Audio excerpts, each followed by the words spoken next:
स्वागत है आपका हमारे स्टडी मैथ क्लास चैनल में। आशा करता हूँ आप लोग बहुत अच्छे होंगे। आज हम आपको इस वीडियो में बताएंगे कि कक्षा 9 संख्या पद्धति प्रश्नावली 1.1 अध्याय पहला। ठीक है, अगर आप लोग शुरू से लेकर लास्ट तक पूरा वीडियो देख लेंगे तो आप लोग प्रश्नावली 1.1 का पूरा क्वेश्चन हल करना सीख जाएंगे। तो चलिए हम पहला नंबर क्वेश्चन हल करने से पहले कुछ इसका बेसिक नियम है, चलिए उसको समझा देते हैं, तब उसके बाद हम पहला नंबर क्वेश्चन हल करके बताएंगे। ठीक, अब देखिए यहाँ पे पहले लिखेंगे बेसिक। ठीक है, तो देखिए बेसिक में क्या क्या होता है आप लोग ध्यान से देखेंगे तो आप लोग आगे वाला प्रश्न हल करना सीख जाएंगे। तो देखिए इसमें पहला नंबर आपका होता है प्राकृत, यानी कि प्राकृत संख्या। ठीक है, तो देखिए प्राकृत संख्या वह संख्या होता है जो हम लोग अपने दैनिक जीवन में प्रयोग करते हैं, जैसे 1, 2, 3, 4, 5 डॉट डॉट डॉट इनफाइनाइट तक, यानी कि ये कभी ख़त्म नहीं होगा। तो देखिए प्राकृतिक संख्या वह संख्या होता है जो 1 से शुरुआत होता है और कभी ख़त्म नहीं होता है। ठीक है, तो देखिए अब दूसरा नंबर, तो देखिए दूसरा नंबर में आपका होता है पूर्ण संख्या। ठीक, तो देखिए पूर्ण संख्या वह संख्या होता है जो 0, 1, 2, 3, 4, 5 डॉट डॉट डॉट इनफाइनाइट, यानी कि पूर्ण संख्या वह संख्या होता है जो 0 से शुरुआत होता है और कभी ख़त्म नहीं होता है। ठीक है, अब देखिए यहाँ पे तीसरा नंबर। ठीक है, तो देखिए तीसरा नंबर में आपका होता है पूर्णांक। ठीक, तो देखिए पूर्णांक संख्या, तो देखिए पूर्णांक संख्या वह संख्या होता है जो 0, यानी कि दाएं तरफ +1 +2 +3 डॉट डॉट डॉट इनफाइनाइट, और यहाँ पे बाएं तरफ -1 -2 और -3 और डॉट डॉट डॉट इनफाइनाइट तक, यानी कि पूर्णांक संख्या वह संख्या होता है जो प्लस और माइनस में दोनों मिलके बना होता है। ठीक है, अब देखिए इसमें होता है आपका चौथा नंबर। ठीक है, तो देखिए चौथा नंबर में आपका होता है यानी कि परिमेय, यानी कि होता है परिमेय संख्या। ठीक है, तो देखिए परिमेय संख्या वह संख्या होता है जो P/Q के रूप में लिखा जा सकता है, जैसे मान लीजिए 1/2, यहाँ पे 3/5 और यहाँ पे हो सकता है 7/2। तो देखिए परिमेय संख्या वह संख्या होता है जो बटे के रूप में लिखा जा सकता है। और एक चीज़ और इसमें ध्यान दीजिएगा आप लोग, Q ≠ 0, यानी कि Q की जगह 0 नहीं आना चाहिए। तो जैसे मान लीजिए एक उदाहरण में यहाँ पे ले लेते हैं, जैसे देखिए यहाँ पे 2/0 है, तो समझ लीजिए ये परिमेय संख्या नहीं है। ठीक, अब देखिए इसमें आपका होता है यानी कि पाँचवा नंबर होता है आपका अपरिमेय। ठीक, अपरिमेय संख्या। ठीक है, तो देखिए अपरिमेय संख्या वह संख्या होता है जैसे पाई और करनी में 2, करनी में 3, करनी में 5 और करनी में 7 डॉट डॉट डॉट इनफाइनाइट। तो देखिए अपरिमेय संख्या वह संख्या होता है जो रूट से बाहर नहीं निकलता, उसे हम अपरिमेय संख्या कहते हैं। ठीक, अब देखिए इसमें छठवां नंबर यानी लास्ट, देखिए यहाँ पे वास्तविक, यानी कि वास्तविक संख्या। ठीक है, तो देखिए वास्तविक संख्या वह संख्या होता है जो परिमेय और अपरिमेय दोनों से मिलके बना होता है। तो चलिए हम आपको बताते हैं। देखिए वास्तविक संख्या वह संख्या होता है जो यानी कि आपका परिमेय, ठीक, और प्लस अपरिमेय, यानी कि वास्तविक संख्या वह संख्या होता है जो परिमेय और अपरिमेय दोनों से मिलके बना होता है। ठीक है, अब देखिए ये आपको याद करना पड़ेगा। तो चलिए अब हम आपको पहला नंबर क्वेश्चन हल करके बताते हैं। अब देखिए इसमें पहला नंबर क्वेश्चन लिखा हुआ है, क्या शून्य एक परिमेय संख्या है? ठीक है, तो पहले सिंपल तरीके से लिखेंगे हल। ठीक है, हल लिखने के बाद देखिए यहाँ से यहाँ तक जो क्वेश्चन लिखा पहले इसका आंसर लिखते हैं। तो लिखा हुआ क्या शून्य एक परिमेय संख्या है, तो लिखेंगे शून्य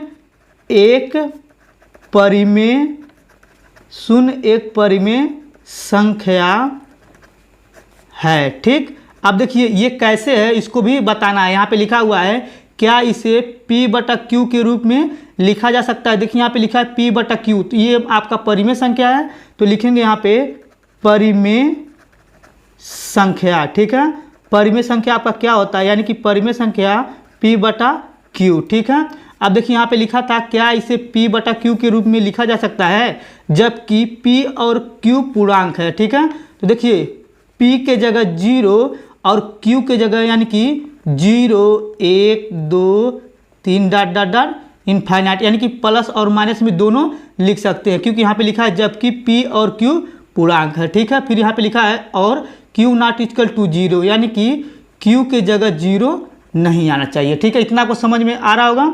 अब देखिए क्या करेंगे, यहाँ पे p के जगह 0 रखेंगे। ठीक, अब देखिए यहाँ पे बोला है q के जगह 0 नहीं रखना है, तो 0 नहीं रखेंगे तो 1 रखेंगे, यानी कि 1 हो जाएगा। फिर देखिए p के जगह 0 और देखिए यहाँ पे q के जगह 1 रखे, अब 2 रखेंगे तो 2 रखेंगे।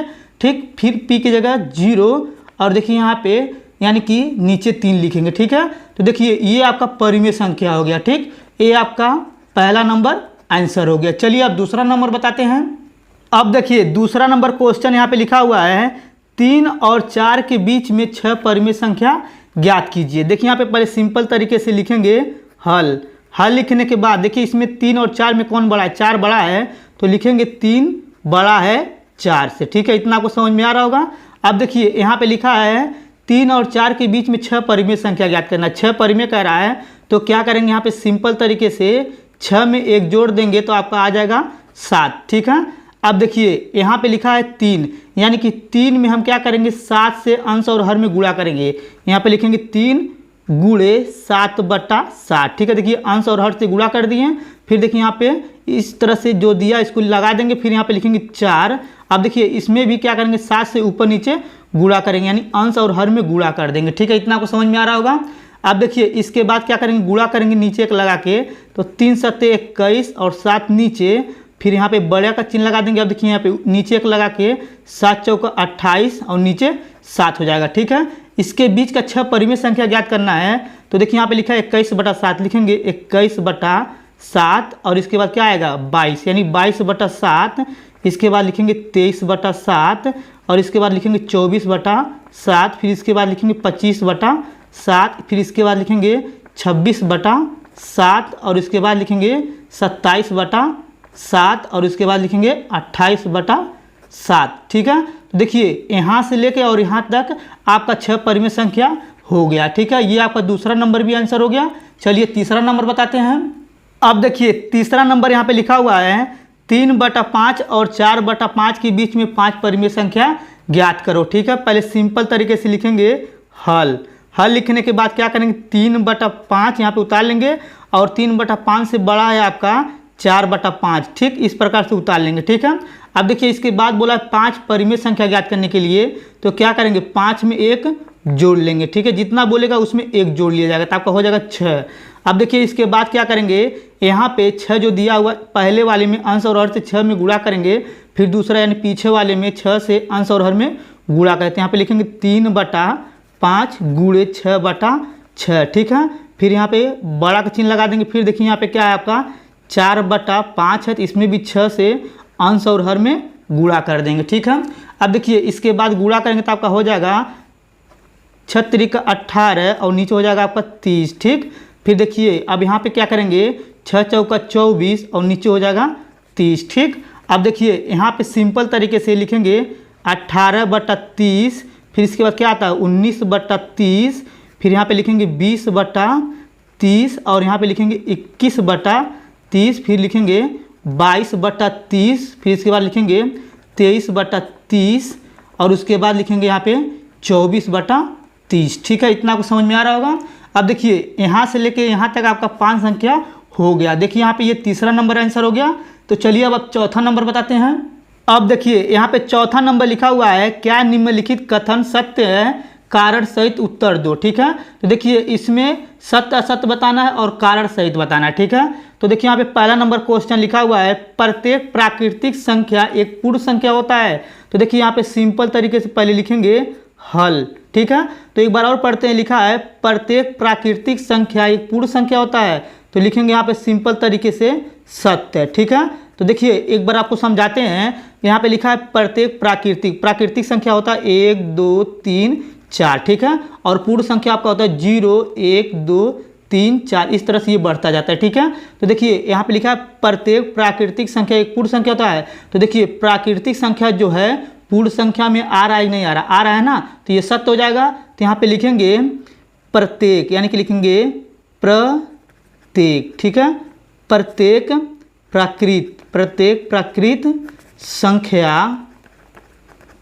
प्राकृतिक संख्या एक पूर्ण संख्या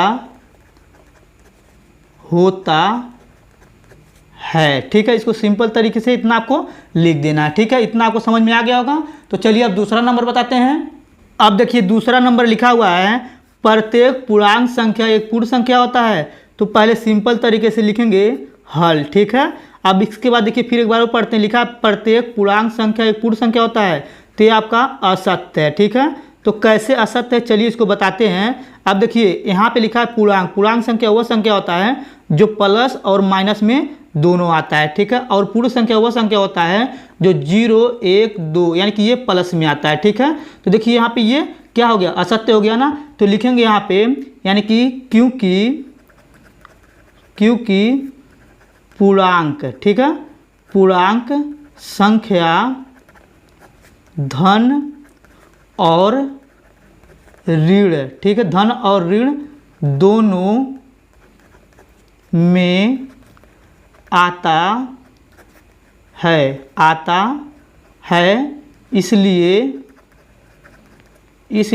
यह कथन असत्य है, ठीक। ये आपको दूसरा नंबर भी समझ में आ गया होगा। तो चलिए अब तीसरा नंबर बताते हैं।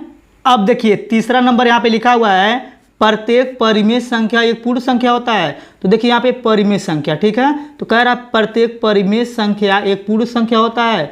देखिए परिमेय संख्या वह संख्या होता है जो P/Q के रूप में लिखा जा सकता है। पूर्ण संख्या वह संख्या होता है जो 0 1 2 3। देखिए यहाँ पे ये आपका बट्टे के रूप में नहीं है और ये आपका बट्टे के रूप में है, ठीक है। तो ये आपका पहले लिखेंगे यहाँ पे हल, ठीक है। हल लिखने के बाद लिखेंगे असत्य, ठीक है, असत्य, ठीक। इतना को समझ में आ रहा होगा।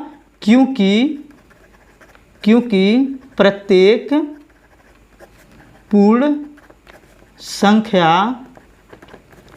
परिमेय संख्या नहीं होता है, ठीक। ये देखिए आपको ये तीनों समझ में आ गया होगा, ठीक है। अगर ये वीडियो आपको अच्छे तरीके से समझ में आ गया होगा तो वीडियो को लाइक और कमेंट जरूर कर दीजिएगा। अगर आप लोग मेरे चैनल पर नहीं होंगे तो चैनल को सब्सक्राइब जरूर कर दीजिएगा। धन्यवाद।